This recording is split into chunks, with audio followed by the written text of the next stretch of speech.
بە پێ دەنگ و باسی میدیەکان و لە دەرەنجامی کردار لە شکاری بەردەوامەکانی تورکیا بوو سەر بنکەکانی پەکەکە لە هەرێمی کوردستان و دامەزراندنی بنکەی نوێ سەدان کەسان لە ترکیە و هێڕەشانەدا ماڵەکانیان بەجێ هێشتون و گوند و باغ و کێڵگەکانیان سەوتێنراون. بۆ تێشخستنە سەر هەندێ لایەنی ئەم بابەتە ڕێبوارەشی چاودێری کاروباری ڕامیاری و هاوسەرروکی پێشوەی کۆنگرێنەتەوەی کوردستان کەنەکە ڕاستەخۆ لە ڕێگای سکاپەوە لەگەڵماندایە. کاکە ڕێبوار خۆشاتنەوە بەڕامی کورد کونەکشن دیارە لە هەر کێشەیەکدا لە هاوسەرگێریەوە بگرە تا ناکۆکی نیوان وڵاتان دوو لایەن هەیە. دەکرێت ئەوەی ئەمڕۆ لە نیوان تورکیا و پەگەکە دەگزێرێ و لە ئارادایە بخرێتە ئەستۆی لایەنێک؟ بەڕای من ئەو لایەنە دەوڵەتی تورکیا کە لە سەدا سەد دێت و میساقی میلی جێبەجێ دەکا کە هینەکە دەستورێکی لە سەدا سەد ڕگەسپەرستانەی دەوڵەتی تورکایە و فراوان خوازە و دژی هەموو ناوچەکەی دژی کوردستان نییە. یعنی لەوەدا تورکیا تەرەفێکی دەستدرێژی کارە لەسەر کوردستان. کاک ڕێبوار، حکوومەتی هەرێمی کوردستان، سەرۆکایەتی هەرێم، پارتی دموکراتی کوردستان و لایەنانی تر دەڵێن بۆنی پێکەکە لە هەرێمی کوردستان هۆکاری ئەو هێڕشانەیە و دەڵێن بۆ پێکەکە ناگەڕێتەوە شوێنی خۆیان بۆ تورکیا بۆ لێرە دەمینەوە. خوێندنەوەی وە چییە؟ ئەو قسانە نادروستن، لێکدانەوەی تەواو نین، لەبەرەوەی ئێمە دەبینین کە دەوڵەتی تورکیا هێرشی کردوتە سەر لیبیا، یعنی کە دەڵێم هێرشی کردوتە سەر لیبیا ڕاستەوخۆ سوپای تورکیا و بەکرێژیاوەکانی تورکیا لە لیبیا بەشدار بوون. دەوڵەتی تورکیا لە شەڕی ئەرمێنیا چالاکانە بەشدار بوو. دەوڵەتی تورکیا هێرشی دەکاتە سەر زۆربەی زۆرینە کەر باکووری سووریا بەڵکو قوڵایی سووریا. دەوڵەتی تورکیا هەڕەشە لە یۆنان و لە بولگاریای کردووە و بەو شێوەیە. لەبەر ئەوەی کە دەیبینین مەسەلەن بۆ نمونە دەوڵەتی تورکیا زۆر زوو چەندین ساڵ لەمەوە پێشچوو لە باشیقە و لە ناوچەی مووسڵ سوپای دامەزراند، تەنانەت ئەمریکەکان ڕێگەیان لێگر، هاوپەیمانان ڕێگەیان پێنەدا. لەو چوارچەوە ئێمە دەبینین کە دەوڵەتی تورکیا ڕاز ناکە ئەو هێرشانەی هیچ پەیوەندیەکی ڕاستەوخۆی بڵێ. پەکەکە بە چ مافێک لەو شوێنانە جێگیر بووە؟ پەکەکە ڕێکخراوێکی کوردستانیە ڕابەرایەتی خەباتی ئازادی خوازانەی خەڵکی کوردستان دژی سیستەمی داگیرکەری دەکا. دەوڵەتی تورکیا یەکێکە لەو دەوڵەتانەی کە بەداخەوە تا ئێستاش لە ناتۆیە هیچ وەڵامێکی دروستی پێ نادرێتەوە کە بەشێکی کوردستانی داگیر کردووە مل بە چارەسەری ئاشتی نادات. ئەو شەڕە پەیوەندی بە پەکەکەەوە نییە.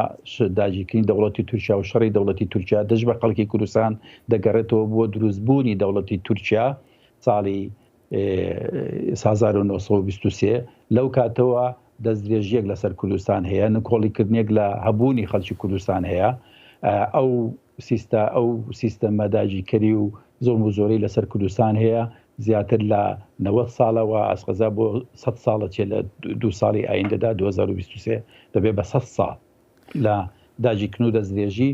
و ڕاستەکەی لەبەرەوە پەکەکە تەنها درێژەی ئەو خەبات و کارەیە بەرامبەر بە دەسەڵاتی تورکیا و لە ئەوەش لە ناوەندە جیهانەکانە بەڕەسمی ناسراوە وەسەلمێنراوە.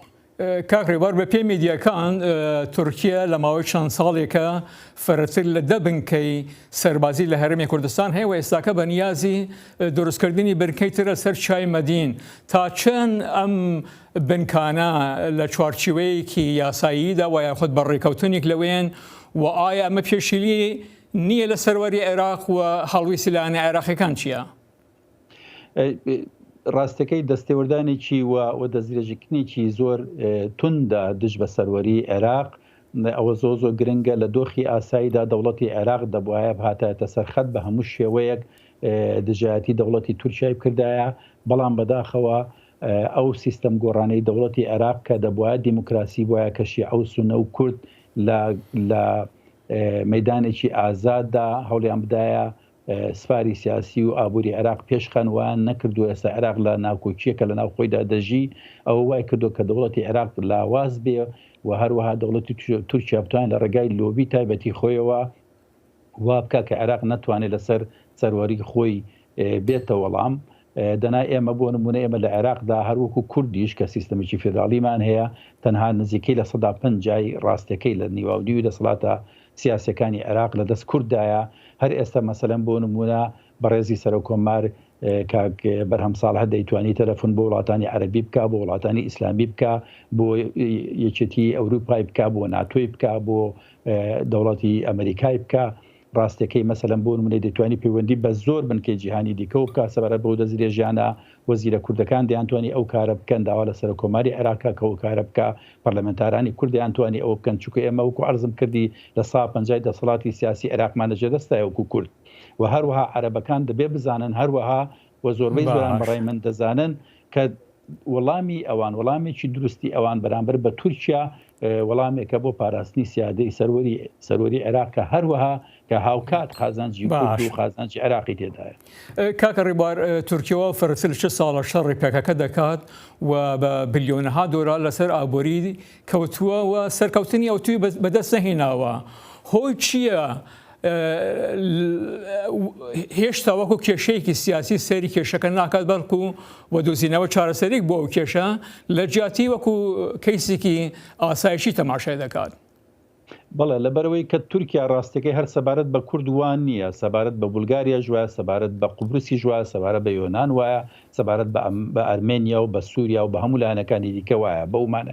بەو مانای کە تورکەکان بەداخەوە فاکتەری دەستدرێژیکردنن لەسەر ناوچەکە و هەروە لەسەر کوردستان و بە تایبەتی زۆر باسی پێکاکا دەکەن لە بەرەوەی پێکاکا تەنها هێزێکە لە مێژووی ئەو خەباتە ڕزگاری خوازای ناوچەکە کە توانیوتی بەرامبەر بە تورکیا ڕاوەستێ و ڕاوەستاوە و سەرکەوتن ئەنجام دەدا. دەوڵەتی تورکیا لە ڕێگای ئەم هێرشانەوە دەیەوێت لەلایەکەوە پواز بخاتە ناو خەڵکی کوردان کەمێک لە یەک جاکات و یا تاود ئەکاتی بتوانێت و هاوکات دەوێت بڵێ کە ئەمە شەڕێکی ئەسکەریە، بەڵام هەموو دنیا دەزانێت کە پارتی هەدەپە مەسەلەن بۆ نمونە هەمویان خستوونتە زیندان، بەدەیان هەزار زیندانی سیاسی کورد هەیە، بە سەدان هەزار کەس لە کارەکانیان دەرکراون لە باکووری کوردستان لە تورکیا لەسەر ئەو ڕۆژە سیاسی کە هەیە. خەباتێکی جەماوەری زۆر بەهێز هەیە، چەندین حیزبی کوردی دیکە هەیە کە لەژێر فشاران و بۆ شێوەیە. یعنی دەوڵەتی تورکیا دەوێت لایەنێکی سەربازی کێشەی کورد پیشان بدا کە لە ڕاستیە بێگومان وانیە و کە بە خۆشحاڵی و جیهان دەزانێت.